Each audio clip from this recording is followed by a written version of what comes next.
First of all, this uses a new 8K sensor. Now, as far as we know, Panasonic isn't really sharing, like where they source their sensors from. But as far as we know and can see on the internet, that this seems to be a new Sony 8K sensor, and this seems to be the first camera, even Sony hasn't released a camera with this sensor, that uses this sensor. What's new in filmmaking technology this week? News, reviews, education, insights, opinions, and ideas from the CineD newsroom with Mino Leitner and Johnnie Bahiri. This is Focus Check, the weekly Cinetech podcast. Welcome to episode 53 of CineD Focus Check podcast. Now, today I can't say hello to Johnnie because he's not here. He's in Japan for CP Plus, and we'll actually do a live connection to him later in this episode to talk about what he saw. I mean, he just literally arrived there yesterday. The show started today on Thursday when we released this episode, so it's going to be exciting to hear what he has seen. But in the meantime, ahead of this show, we've had a very exciting week of announcements, and of course, a lot of new stuff was introduced. Now, first of all, today we're going to talk about the LUMIX S1RII, which I also have here, which we are ready running through lab tests and so on. There's a lot to talk about in this camera, which was just released, which seems quite amazing for filmmakers. We also have the Sigma BF camera. We have a range of new lenses from both Sigma and Sony to talk about. We also have new ZEISS Otus MF lenses. And we also have a couple, like a new CameTV WAERO Pro wireless intercom headset, and then also a couple of educational articles that we are publishing during this week as a run-up to the Oscar celebration, the award show, Academy Award show on Sunday. So there's quite a bit to talk about. I guess I'll be faster than usual because I'm alone. I have no sparring partner for much of this here until we actually cut to Johnnie later. But let me start with the LUMIX S1RII. Now, in case you haven't seen yet, I really recommend you head over to CineD to actually watch the interview that Johnnie did with Matt Fraser. Now, Matt is an amazing guy who works for Panasonic US, and he's really like walking encyclopedia about, LUMIX stuff. He knows everything. He's not just a sales rep. He knows everything about their products. And this is a very, very long 45-minute interview, which goes into crazy amount of detail about this camera. Now, you might wonder, what can you talk about in 45 minutes about a new camera? And it turns out there's a lot to talk about with this camera. First of all, this uses a new 8K sensor. Now, as far as we know, Panasonic isn't really sharing, like where they source their sensors from. But as far as we know and can see on the internet, that this seems to be a new Sony 8K sensor, and this seems to be the first camera, even Sony hasn't released a camera with this sensor, that uses this sensor. And it supports 8K resolution, and this camera can record in open gate. It does a lot of things that other cameras don't do. First of all, it can record ProRes RAW internally, which is of course amazing. You don't need an external recorder to record ProRes RAW with this camera. And you don't have to record in 8K. You can do 6K, you can do 4K, and it's not line skipped. It's actually down converted in real time. So it seems to use a full sensor resolution as far as we know. And that's kind of amazing.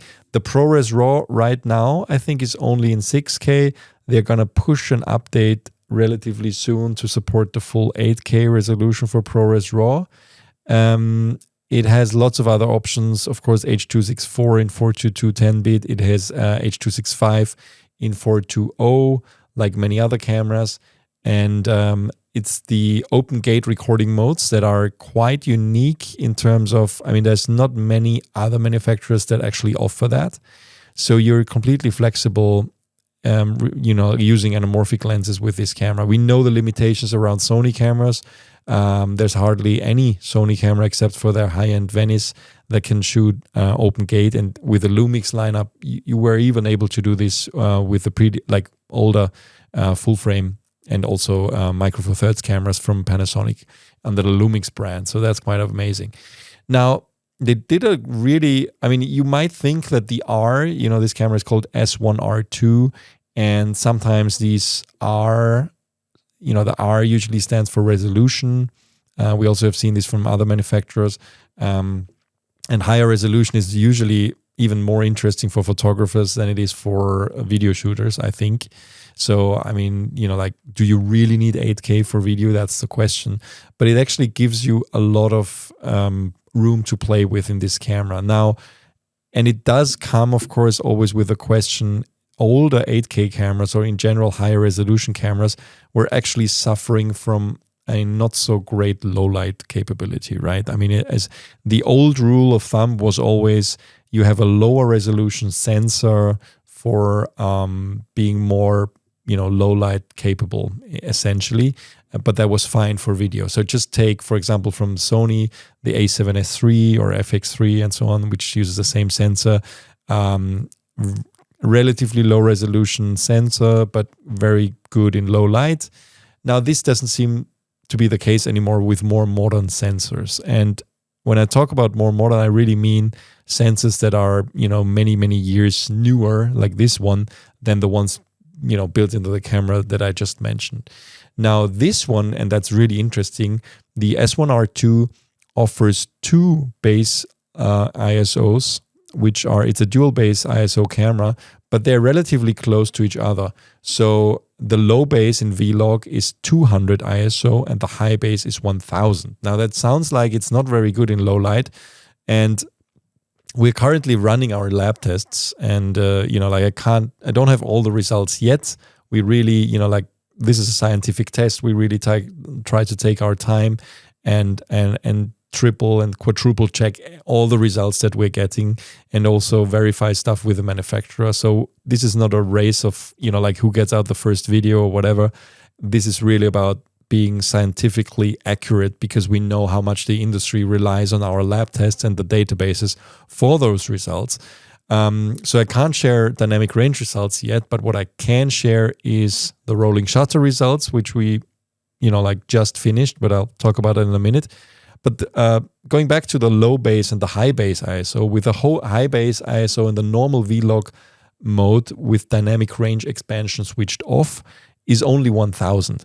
Now, it looks like from some of the other reviews we've seen online, for example, our friend Nicholas Moldenhauer from Media Division, who does an amazing job with his videos. We have been featuring his videos many times before on CineD as well. He did a full review of the camera, and he found that the low light capability of this camera is actually on par or even better than many others in the industry that have a higher high base ISO, even if they have dual base ISOs, which sounds counterintuitive, but it's once again kind of proves that ISO is not really ISO. So just because one camera has an ISO of 1000, it doesn't mean that it looks the same on another camera with a different sensor. It's weird, I know, and I never quite understand how this can be, because it's supposed to be a standard, right? But they look different, and the noise is different, of course, even if you put the same ISO on different cameras. So it looks like this camera is really a low light beast, actually. It looks very clean, even with the higher ISOs. But the base ISO, the higher base ISO is only 1000. Now, there is a mode of dynamic range expansion in this camera, which seems to work a little bit differently from the GH7. And then it gives you a low base ISO of 400 and a high base ISO of 2000. No, basically doubling those. This is not on by default. We know from other camera manufacturers, Red has a similar mode, that this also affects things like rolling shutter, and usually detrimentally affects rolling shutter, right? It gets worse, because basically it's combining two exposures in one, and that kind of, just makes rolling shutter exposure worse. Now, let me actually switch my screen here to the rolling shutter results. Now, this is an exclusive. We haven't published this yet in the lab test, because it's, as I said, not fully finished yet, so I don't have the dynamic range results yet. I mean, Panasonic claims 13 stops of dynamic range without dynamic range expansion and 14 with it switched on. We're going to verify that, of course, in our lab test. But for the rolling shutter results, it doesn't look good. I mean, that is probably the biggest downside about this camera. In the full resolution at 7680 by 4320 pixels at 25p, the rolling shutter is 21.9 milliseconds. That's the mode with DR expansion off. We were not able to see any differences between the different ISOs, whether it's the low or high base. The result is the same of the rolling shutter. So take that with a grain of salt, of course, because, I mean, rolling shutter is not everything, but still, this is not a great result. I mean, let me actually look at what Florian wrote me. This is 68 in our lineup of rolling shutter results, on par with the Sony FX9, which also had a great result. Now, again, this is a camera I use all the time, the FX9 for documentary work. So I still love this camera for many, many reasons. So again, and it's not something that usually comes up very often that I'm disturbed by the rolling shutter that it has. Really, it's not really a problem most of the times, but it's just something you should know. There is a bit of jello when you use this camera, and it's just something you need to know. And it changes, of course. If we switch the dynamic range expansion on, it gets actually worse. And then we have a rolling shutter result in the full resolution of 29.3 milliseconds. So that's even worse. If we switch to 4K, the result is not really different. I mean, just compare. If we switch to UHD, that's 3840 by 2160 pixels. We get a rolling shutter result without dynamic range expansion of 22.2 milliseconds, very close to the 21.9 in the full resolution, so almost identical. And then again, with dynamic range expansion on, also almost the same result as with a full frame with dynamic range expansion on. It's now 29.3 milliseconds. That's actually on par. That's exactly the same result we get with the full resolution. So again, dynamic range, probably the biggest downside of this the rolling shutter, probably the biggest downside of this camera. That's something you just need to be aware of. But other than that, if you can live with this seems to be absolutely one of the top mirrorless cameras for video that I've ever seen. Let's just go through some of the other features here. First of all, as I said, a sensor that hasn't been used before in any other camera, giving you very good low light capability. The stabilization system, which was already the best that I have seen on any mirrorless camera with Lumix cameras, is now even better. We haven't, done a real full test yet, but just from playing around with it, it looks like it's even better. They have a new dual IS stabilization system, which is somehow combining the optical stabilization with electronic stabilization. And in the interview with Matt, you will see him talking about that, where these typical effects that you get when you are stabilizing an image, and sometimes in the corners it's doing some weird warpy things. He said that this is coming from the fact that the camera is not always pointed 90 degrees at a subject, because sometimes it's like tilting up or down, and that means that basically architecture, the lines are falling, and this is something that the electronic stabilizer wasn't able to really compensate. Now they have built in an engine that is recognizing this, that it's actually rectifying this and correcting these things. So this effect is much less than it used to be. And I have to say that stabilization, again, is definitely, I have chosen, and I've mentioned this several times before, and I need to work on a full review of that.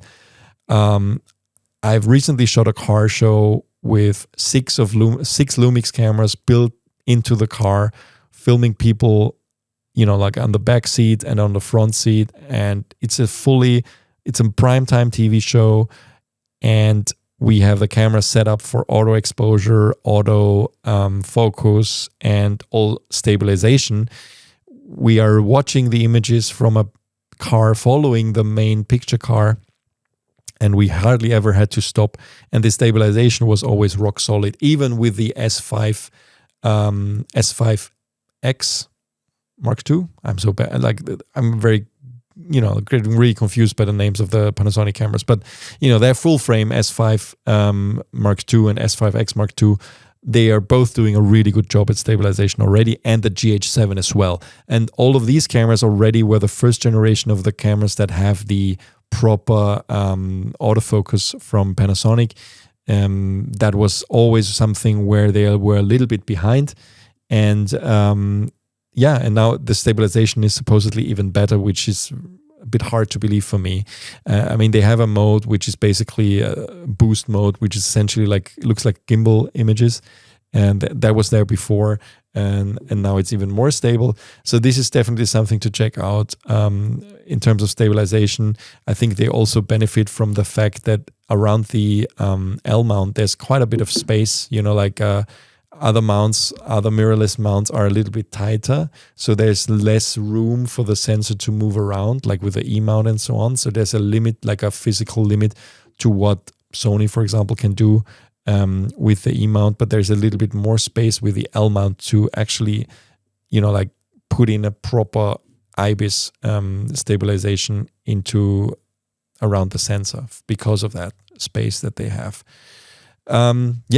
Other than that, we have a really, really amazing articulating screen. Now, the typical thing where you are either have to choose between a flip-out screen or one that is actually, doing this. So you can actually watch it from down, like really articulate or flip-out screen. And they're combining both things. So basically, you can do everything. You can see this screen from every angle.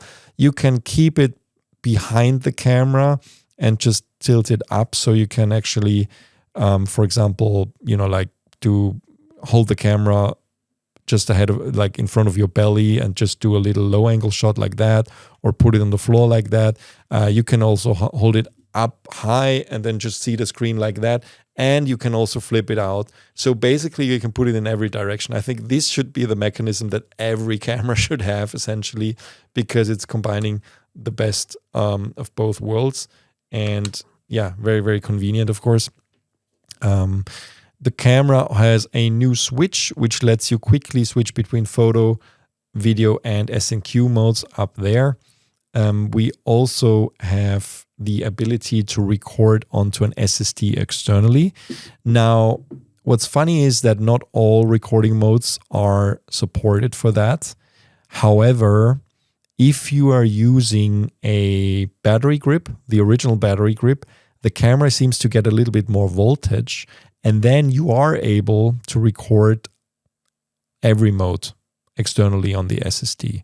It's because the SSD will need more power, and it seems like the battery standard that they're using, which is the same as before, doesn't supply enough power, so you will need the battery grip for that. So that's definitely something for a future version, or maybe eventually. Johnnie also asked about an S1H Mark II.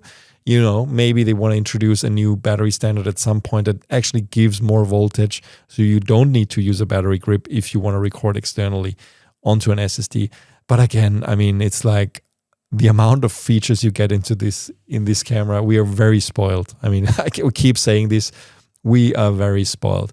Let me dive into the actual video modes a bit more. Now, we have 8K 30, we have 6.4K open gate, we have 5.9K 60, and we have 4K 120. All of them in full frame. There's no crop, even in 4K 120, which is amazing. Matt mentioned in the interview, if ever there is any crop, it might be extremely tiny. It's like a 1.05 or something.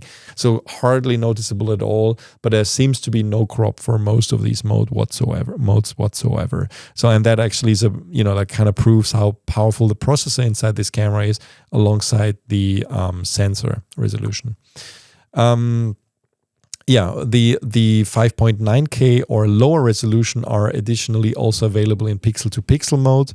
And there is now also an APS-C mode, which is available for C4K and 4K UHD resolutions, and an additional 4:3 mode as well with 4.7K resolution. I mentioned that there's ProRes RAW recording, but there is also ProRes 422 and ProRes 422 HQ recording for most of the resolutions and codecs, if not all of them. The ProRes RAW right now is a little bit limited to the 5.8K 17:9 mode, but this will change. They will introduce 8.1K and 7.2K open gate video recording as well. There's also raw video output via HDMI. If you want to use an Atomos or like Blackmagic Video Assist recorder, I wonder why you would, honestly. I mean, you can now record internally ProRes RAW, but of course, if you want to go to Blackmagic RAW, you will still need to do that. And of course, you probably have more capability with different resolutions if you do that, as opposed to the right now limited amounts of resolutions you will be able to record into ProRes RAW internally. I think audio is also worth mentioning. The XLR2 model that they introduced, I think, for the GH7, which makes the GH7 32-bit float capable. This also works here with the same result. You will need that module for processing, so only then it will be possible to do 32-bit float. But this is the only mirrorless camera actually the only full-frame mirrorless camera on the market now that can record 32-bit float internally, which is pretty great. Johnnie asked Matt in the interview, why do we need this accessory? And he said it's basically down to processing. There's analog conversion going on that needs also physical space. So the camera would have to be bigger if they were to put the 32-bit float into the camera, which is interesting to know. But I think, it's nice. I think it's fair enough to use this extra device because, of course, it also gives you XLR connectivity and essentially will, turn it into a proper video camera, like a pro video camera with XLR ports. Yeah, so weather sealed body, EVF is the same as before. I mentioned the SSD recording capability. And actually, one thing is kind of a side note. I mean, there's so many hardware things to talk about. But I saw something in the presentation that Panasonic announced, which kind of piqued my interest. And it's called the LUMIX Flow app. Now, first of all, you can use your smartphone as a monitor now and connect it via USB-C. And this app will allow you to also, trigger recording, have all kinds of monitoring functions, which is something we have from many other manufacturers as well. But the main features of this LUMIX Flow app are actually quite exciting because it basically is a workflow tool, because you can load in your script into this app and kind of define exactly what kind of shots you are shooting and connect it directly to the script. And then, for example, predefine, okay, I have a scene which is consisting of 5 shots, and these are the shots that I need. You can even storyboard inside this app, which is insane. And then you can kind of tell it that this was a good shot, and it will record that. And if you're disciplined and you do this with your entire shoot, you will end up with a shot list which already has the good shots marked. And you can even, I think it generates an XML or something like that. And then you can load it into your NLE, and you will already have the good shots that you have selected on your timeline, and you can immediately start editing. I mean, this is super cool. And this is, the typical kind of connection that I have been lamenting about for years, that we are not really doing much to enhance the workflow from professional cameras to modern editing. And this is really leveraging the capabilities of a smartphone and the software development that it's possible there. That's simply not possible inside a camera to do that. So I'm very excited about that. I'm very curious to see people using that. And I want to try it myself on this camera as well. because this is just great. I mean, this can save you so much time. Just imagine being on set, and when you're going home, you just, like the whole pre-editing kind of workflow. I mean, like the assembly edit phase is the phase that I personally despise the most, like especially if I have to edit my own footage. I just hate going through the footage and selecting the best clips. If you are able to do this on set, it's just like easy, right? Because this was the best shot. You just mark it, and then you already have that information recorded without having to have a paper trail of doing this on a piece of paper, which is always difficult. So this is kind of amazing for me, and I'm very thankful that they are introducing this with this Lumix Flow app. So very, very smart, and not something that I expected, to be honest, because I like in the past I always complained about software being an afterthought, but clearly this is not the case here. All right, so there's so much to talk about with this camera. Very exciting. Just please check out the interview with Matt. He's a great guy. He knows everything about this camera, and keep your eyes peeled on CineD for our lab test for this camera. And there's going to be, we're probably going to do more content about this camera too, because it's exciting. And definitely, this starts off the camera release year of 2025 for me, because it's setting a high bar for the other manufacturers that some are really overdue with new cameras, Sony. So hopefully we'll see something from Sony in the near future as well. That is really finally, delivering many of the features that we've been missing from Sony cameras. But Panasonic is really setting a high bar here for any new mirrorless cameras to come. Now, this is not a cheap camera. It's, but I also don't think it's overpriced for what it does. It's going to be around $3,300 or around 3,000 euros. And I think it will be starting to ship relatively soon in March. So go check it out. We have 2 articles, one about, the announcement of the camera with all the tech specs, and the other one with Matt's interview, really going into detail about everything. We'll be back after this message from our sponsor. 1 Minute Tips by FUJIFILM and CineD. Last time we discussed the importance of slating. Let's see how it actually works on set. The AD calls pictures up, which tells all departments to take their places. Then the second AC brings the open slate in front of the lens. The AD says roll sound and then roll camera, in that order, because rolling sound takes less card space than rolling video and less money than rolling film. Once sound calls speeding and camera calls rolling, the second AC calls out scene and take. To Apple, take 3. With multiple cameras, they might say A mark or B mark to signify which camera they are slating, clap the slate, hold it for a beat, and exit frame. The camera operator calls set when the camera is ready, the AD or director calls action, and then we're off. It sounds like a complex procedure, but it ensures that all departments, from the ones on set to the editors in post, stay in sync and work more efficiently. Check our next episode for some bonus slating techniques. 1 Minute Tips. Until next time. And now back to the show. Good, let's move on to the other camera release of last week, which is, unfortunately, a camera that we don't have here. It's the Sigma BF. Now, BF, is that the first thing I thought, is that the boyfriend camera? Is it sexy for women or something? Is that why they call it the BF? Maybe, because it really is a sexy camera in a way. It's very different in many ways. It's a solid piece of aluminum that was milled out of literally one block of aluminum.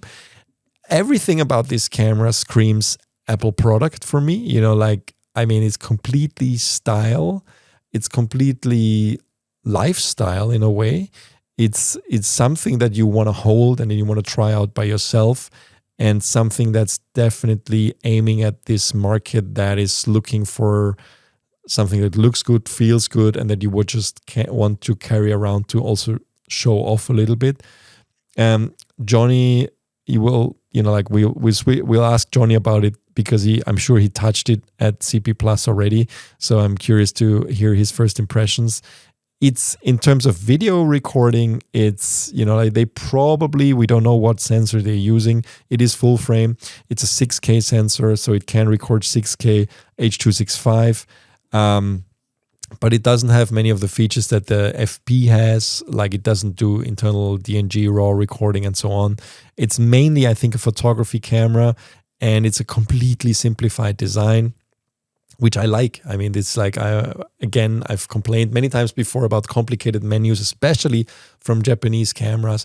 And this is how an Apple camera would look, right? If Apple made a full frame camera, this is what it looked like. The Sigma BF. That's definitely the case. So really cool. I'm very excited to actually try it out. Even though, I don't expect wonders in terms of video capabilities. I just think it's definitely aiming for that market that Leica is covering with their, aspirational cameras, I would say, something you want to have. And also, to a degree, Fujifilm with the X100VI, which has been an extremely successful camera in terms of pre-orders and everything like that, which we have heard from Fujifilm before, people, the younger crowd that wants their first camera after, shooting with their smartphones for many years, they're looking for simplicity. And this is definitely tapping into that interest. So yeah, it has tracking autofocus as well. So let's hope it works well for video. And I like the simplicity. I like the rethinking of doing things here. And I think it's it's hopefully we can have a feature-rich camera with a simple usability in the future as well, which I think will open up the entire, world of cameras to a lot of people who haven't used them before. I think it's available in aluminum, black, and silver. Maybe it's just silver, I'm not sure. But they also released a new series of lenses, actually, just to match the look of the camera. And it's a very interesting product for sure. And I'm sure it feels good in the hand. What's interesting, it doesn't have also kind of Apple style, it doesn't have internal SSD.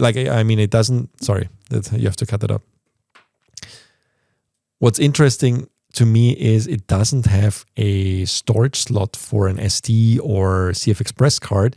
It only comes with built-in memory. I think it's like 230 gigabytes, which is, sounds sufficient for photography for sure. For video, of course, it's limited. I mean, you probably can't shoot a full day. You will need to offload at some point. But being a photography camera, I can see how that makes sense. Of course, less moving parts, which is much easier also for something that's milled out of one piece of aluminum. And so just built-in memory. That's, sounds like an iPhone to me. And very interesting. I mean, of course, it's limited also in video because you don't seem to be able to actually attach an external microphone to it. So, I mean, it's definitely a camera that's made for photography first. It's 24 megapixels. But everything comes alongside a new visual identity for Sigma. And they have a new logo design, which uses a beautiful new word mark in a very nice font. I'm sure this is a custom designed font. I mean, it's very, very well designed. As a child of graphic designers, I appreciate what they've done here. And they really, changing things, especially this is not something that I've expected from a Japanese manufacturer, especially that, like many other Japanese manufacturers for cameras, they try to put so many features into a camera and makes things so complicated. So to see this complete change to simplicity is a very refreshing thing to see for me. And I'm sure this camera will find its market. Now, Sigma also released 2 new lenses that are not related to this camera, but they were released at the same time. So we have a Sigma 16-300 f3.5 to 6.7 DCOS contemporary lens. Now that is really an all-rounder travel zoom lens, which is kind of your, probably go anywhere lens if you don't want to change lenses. I see this more targeted at prosumers or even consumers who are traveling, not so much for professionals because, of course, you're really, really compromising on that f-stop with a lens like that. On the other hand, having this huge range of 16 to 300 gives you an incredible amount of flexibility. So, like if you're out, like traveling and doing, for example, just for fun kind of wildlife stuff or travel stuff, this is definitely a good option, because considering its immense zoom range, I mean, it's very wide angle at 16 and very long at 300 millimeter. It just makes you very flexible. But, like don't expect wonders from the image from a lens like that, because of course it will be compromised because of the f-stop, and also, of course, distortion usually on these lenses is quite severe. But it's nice to have this option, and it's costing only $700. They also announced a much higher end lens, which is the Sigma 300 to 600 f4 DGOS Sports. Now, this is really clearly targeted at high-end wildlife photography and cinematography. It's an image stabilized lens with a like Super-Telephoto 300 to 600 millimeter, of course, and a consistent f4, which is actually quite fast for a lens of this size. I think that's that's actually, it's $6,000. This sounds much, but if you compare to similar offerings from competitors, this means that you're kind of saving about 50% on price. Like if you look at the same lens from Sony, Canon, and so on, it's considerably more expensive. And as we know from Sigma lenses, the quality is very high. The optical quality is very high. So complete opposite of that 16 to 300 that I just mentioned, of course, but this is super high end. And it's very interesting. And I'm sure it comes for all kinds of different mounts. Let me check. Yeah, Sony E mount and L mount actually. I don't think they're allowed to offer this for RF mount, as we know, unfortunately, because so far we don't have any full frame RF lenses with autofocus in the market yet that are not Canon. We hope that will change eventually. Moving on to Sony, who also announced 2 new lenses.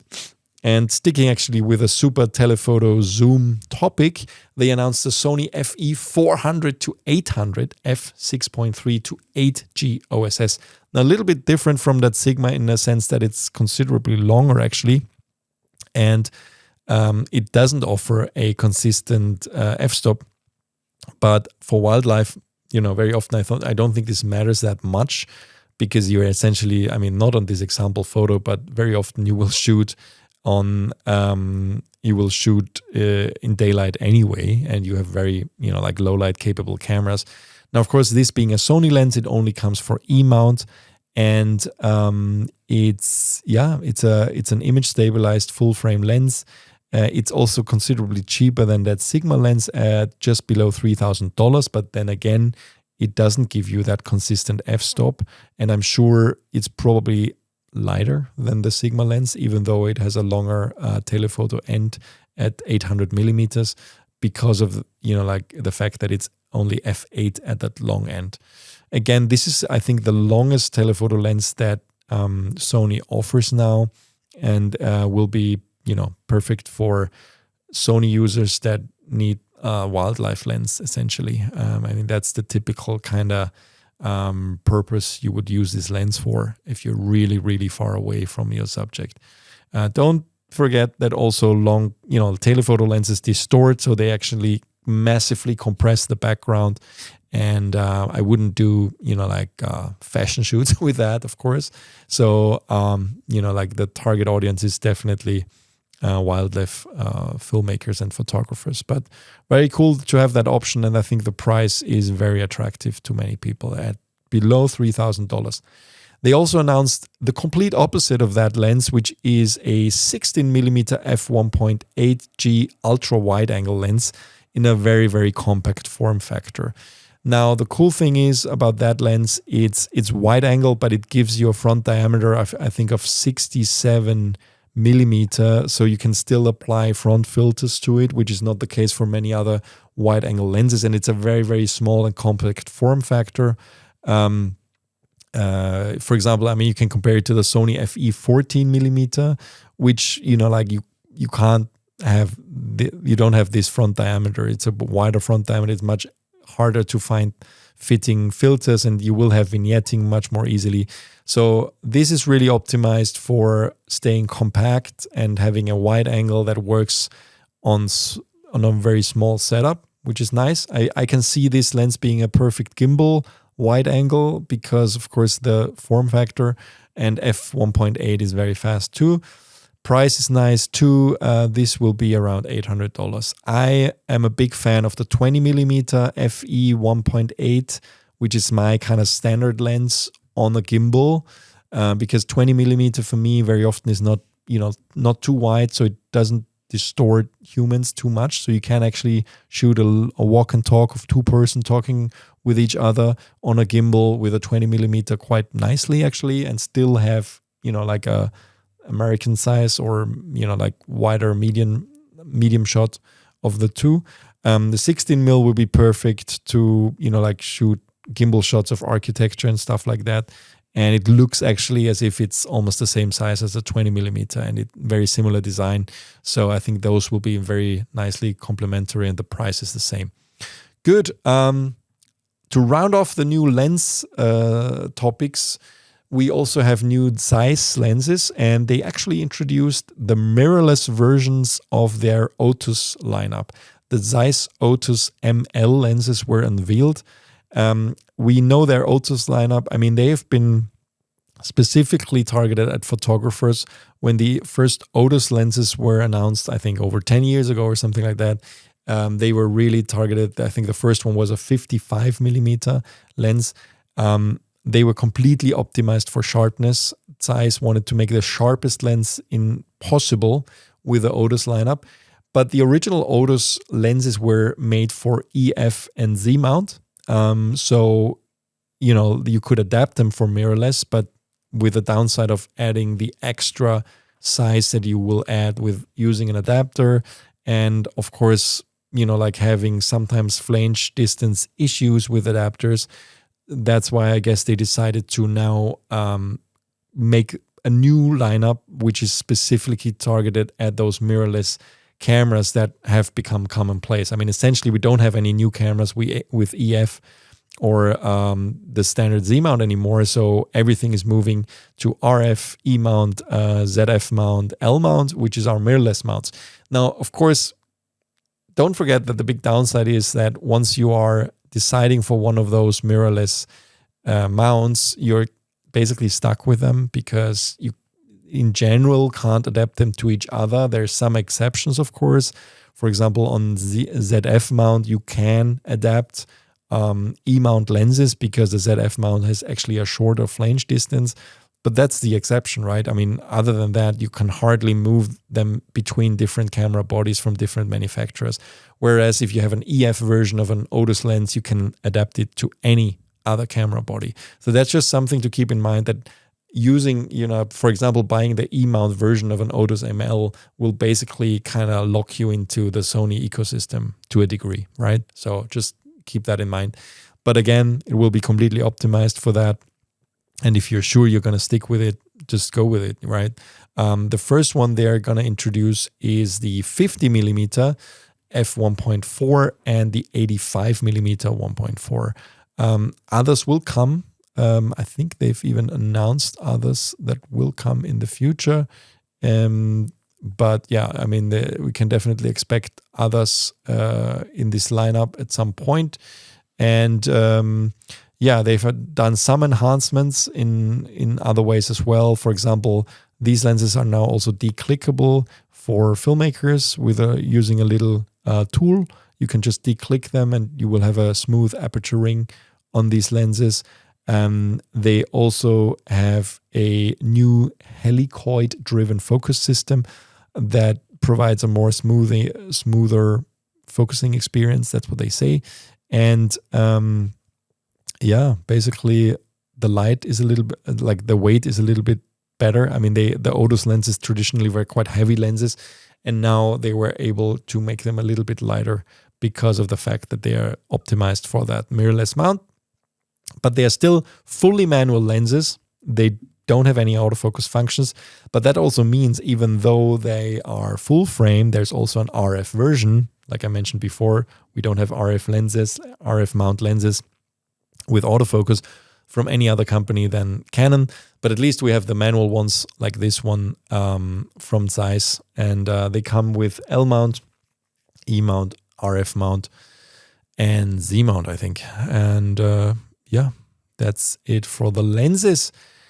Last but not least, in terms of gear news, we have Came TV just announced the WAERO Pro, which is a new wireless intercom system, which is an upgrade from their standard WAERO system and some other wireless intercom systems that they have. Now, the cool thing about this is this comes with 2 antennas, and it has a better range and a stronger signal, and it actually transmits on the 1.9 gigahertz band, not the 2.4 gigahertz band, which is a lot more congested. Now, there are different versions for the EU and the US because of the different frequencies that are, like you are able to use there, of course, like with any audio equipment.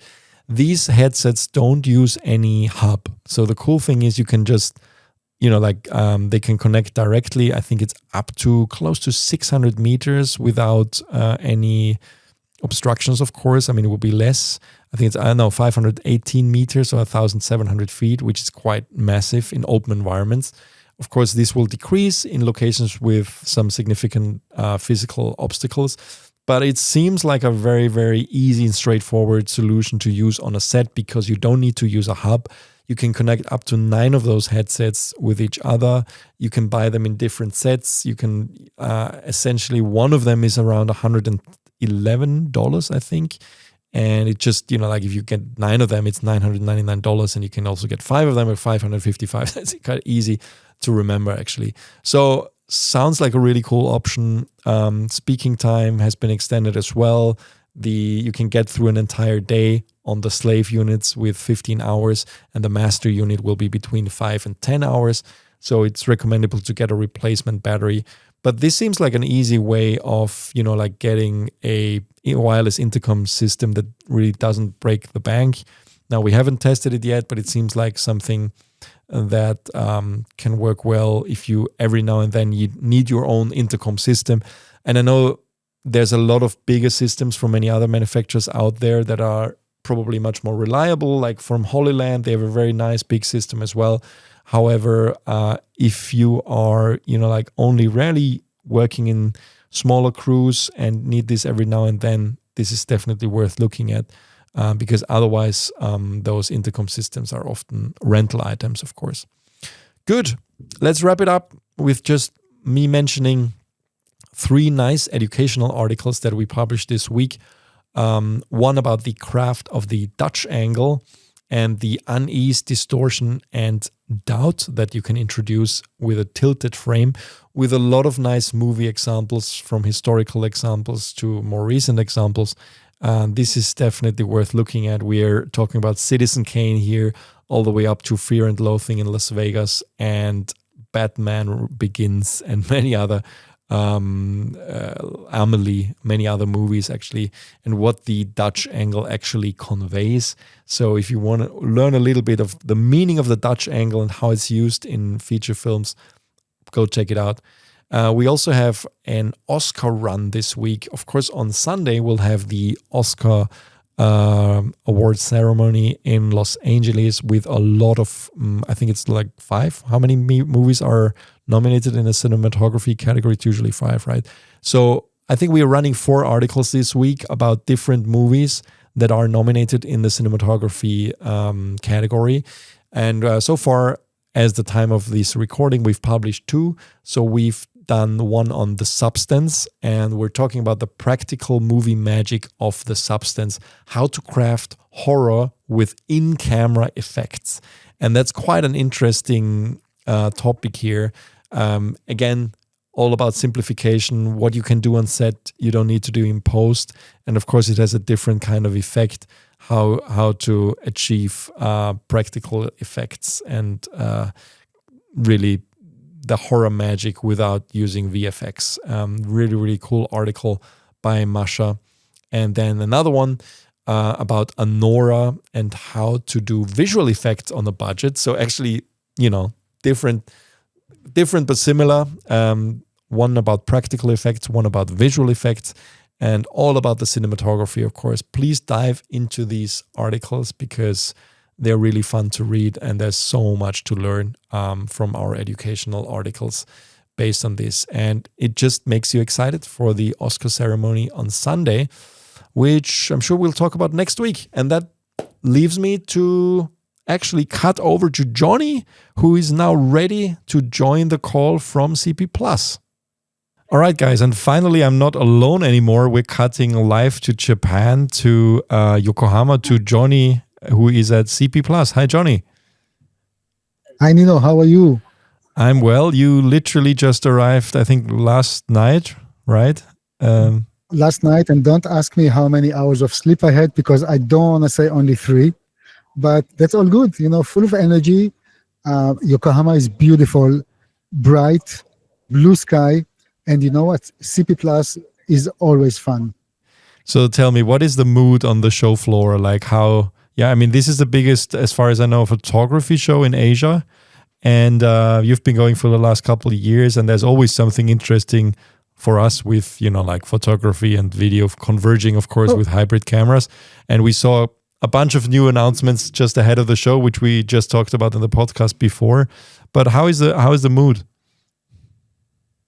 I think the mood is very nice. I have to say today, because it's a working day, it's Thursday, the show floor is not full, but I guess tomorrow, Friday and Saturday, it will get fuller. But mood is good. I think the major companies are quite happy with what they've been introducing just before the show. Sigma with the new BF camera, quite full, I have to say. The stand or the nice booth that they have. And Nikon, of course, is demonstrating and showing the new Komodo and other cameras with the Nikon Z mount, with the new zoom lens that we discussed last week. Fujifilm, and that's what I'm going to concentrate in a second, has a new update about the GFX Eterna, and Sony is showing their 2 lenses. What else they managed to quickly see? And of course, LUMIX, Panasonic LUMIX with the S1RII, which you're going to talk a little bit later. I already did, but all in all, it's a very nice atmosphere here. Great. So you actually I think you're working on the edit of an interview with Fujifilm about the development update to the long-awaited GFX Eterna. What can you tell us about it? So, usually companies don't like to talk too much until they have a concrete thing, but the people at Fujifilm were kind enough to share with us 2 major things. One, that the GFX Eterna, the timeline of developing is proceeding well, and 2 main things that they were able to disclose right now. One is that the camera will have a dual ISO function, 800 and 3200, and the second thing, that it will have a true open gate recording in 4K. And this is kind of, for me personally, I think it's big news. It's nice to see. The GFX 100 had some kind of open gate, but it was more like a recording mode. It was not a true open gate. And now here they have a full height of the sensor, and I think that will be very beneficial. Other thing that is really surprised me, the camera will come together with a 5-inch monitor. This is part of the kit. This is the first time that we see it here on the show floor. There's not much details about the resolution of it, but it's a touchscreen monitor. So of course, if you are connecting one of their lenses, you will be able to achieve autofocus even in a cinema camera, which is always nice. Fujifilm are the one to actually manufacture the touchscreen monitor, which is also kind of new for me. It's not a third-party one. It's not in cooperation with. Apparently, they're doing it in-house. This is the big thing, and that's what they can tell me right now. More information will be disclosed during April at NAB. Great. No news, I guess, about. I mean, there was a lot of concern by people online about the rolling shutter, simply because we know that the GFX 100 Mark II has quite heavy rolling shutter, which is normal for a sensor this size, and then, like when they said that they are going to use the same hardware, people were worried that it's going to be the same. Did you ask about that? Of course. And the way it is now, it will exhibit about 15 milliseconds in 4K, and that's probably the best as it can get. Take it or leave it. I really hope that they can do a bit of more magic here. But the best mode or recording mode to reduce the rolling shutter will be 4K. And I went to our databases and I checked. This will be exactly as the GFX 100 II. Okay, that's a bit of a bummer, but let's see when it's coming out. Did you manage to get out of them any kind of more information about pricing, or not really yet? We actually started the interview with pricing and availability. There are, we ran a poll, you probably remember, about how much people will pay for the camera. And the people at Fujifilm did look at the poll. They are not concrete with the pricing yet, and also not availability. The camera will come during 2025, as they promised. Pricing is not final yet. Do we know anything about recording modes, like formats? Will it do internal RAW and nothing yet? Not yet. Yeah, they are very, they're very careful with what they're saying. The thing is that here it's already a working prototype. Last time at Interby, it was just a non-working prototype, and now you can really see that it's working, and they're proceeding. They have their own timeline, and they really ask us to let them work on the camera, not to rush with it. And one more interesting thing, because I mentioned in the interview, by the way, the interview was with Yuji-san and Yuji Igarashi-san and Makoto Uishi-san. And I mentioned that in the previous interview that I had with Igarashi-san, he said that the GFX Eterna will be the first in a family of cameras. He remembered this, but I guess, and that's what he also said, that the development of other cameras in this line is heavily dependent on the success of the GFX Eterna. So I really hope for them that this camera will succeed, so we can see more cameras in this line. Well, our hope is that, of course, with cameras like the Blackmagic Ursa Cine 12K, like now essentially costing $7,000, I'm sure they, feel the heat in the market, in a sense that they must have pricing that's not too far away from that. That's my hope. So let's see where it goes. I can't guess. The only thing which is concrete, and that's from Igarashi-san, that they are aiming to make a camera not for rental houses only, but also for end users. That's good to know. Okay, Johnny, anything else you are excited about to see, and who you are going to meet in the next couple of days that you can share? A lot of business meeting, as you might know.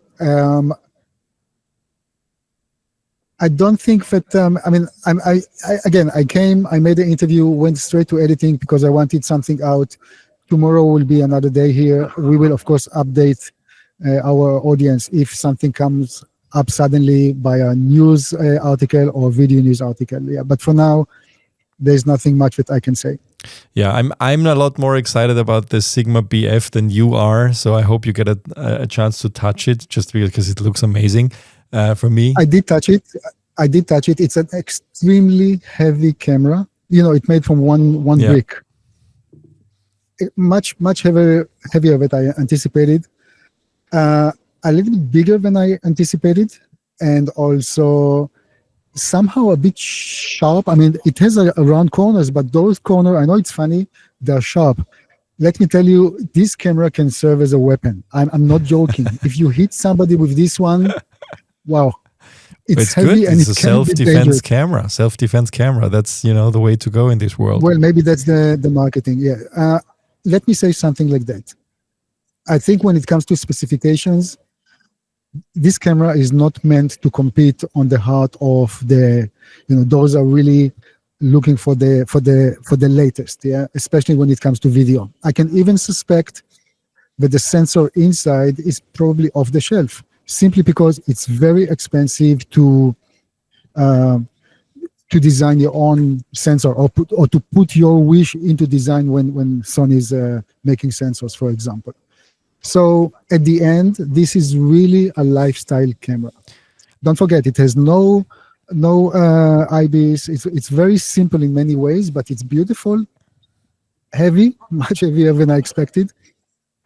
And it's a lifestyle camera. So it's in a way with the new logo and the new fonts for Sigma, this is something for the future. I expect it to be successful because simply based on the success of the Fujifilm X100VI, which is also kind of a lifestyle camera, also size-wise, of course, very attractive for people to carry around. And then also just, I mean, they're all kind of going the Leica route, right? Like making something, a device you want to have. Not so much, that doesn't need to be 100% the best specs, but something that is just like a wow factor and just feels nice. And I think, as far as I've seen, they've done a great job also with the graphic design and everything. I love it. But I think, yeah, it might not be the best camera in terms of technology, but I think in terms of like attractiveness for a much broader audience than just nerdy filmmakers like us, I think it will do well. And also don't forget that the FP camera also has a loyal fan base, even though it's not really up to date anymore. But the people who love the FP are also love its form factor and the way it works. So I guess they're just building on that. Well, again, it's a very different camera from the FP because the FP, with all its shortcomings, it's still a very relevant camera because it can do DNG RAW. Yeah, here you don't have this, but as you said, it's a lifestyle. Now, almost every company in the industry, I would say Nikon with the ZF line, OM with their own line of cameras. Who else? Yeah, of course, Leica, as you said, and Fujifilm. Maybe the only one that doesn't really have a lifestyle camera is Canon. Unless I missed it. What do you say? Do they have any camera which is more targeted to lifestyle than like a fashion accessory? Maybe they have one. I can't think of it. But yeah, of course, I mean, Panasonic has the S9. What does Sony have? What's the lifestyle Sony camera? They have their own range of, what is this? Yeah, but nothing that immediately jumps at me like it's a full frame. No, not exactly. Nothing that is really lifestyle. Even Ricoh has one. Yeah. Maybe we'll see it in the near future. Who knows? Yeah. You have to. I mean, all of them are looking for ways to make more money, and as you know, they need to combat mobile phones, and it absolutely has to be a fashionable accessory. Well, I still think of that interview I did with Victor from Fujifilm when he was here in Vienna, here at the podcast studio, and he said that they simply identified that Generation X is basically now interested in, or Generation Y even, is interested in going away from the mobile phone, going away from something that does everything and something that's very concise about what it does and very limited. And in that way, I guess the Sigma BF camera will fit that description quite well. Okay, Johnny, I'll let you go because I know you have to go to a business dinner. Thank you for your time, and we'll catch up later. Thank you, Nino, and please thank Felix also. I know he's just next to you dealing with all the knobs. He's listening sure in, that yes. Everything's correct. All right, and thanks to our audience. Thank you. Yeah, sorry. Okay, thank you guys for watching. Stay tuned to Focus Check from CineD. Every week, every Thursday, we have new episodes. You can subscribe to us on Spotify, Apple Podcast, and anywhere else you can get your podcast. And of course on YouTube for the video version. And please give us a like, leave comments. We always look at the comments and talk about them. And hear you next week.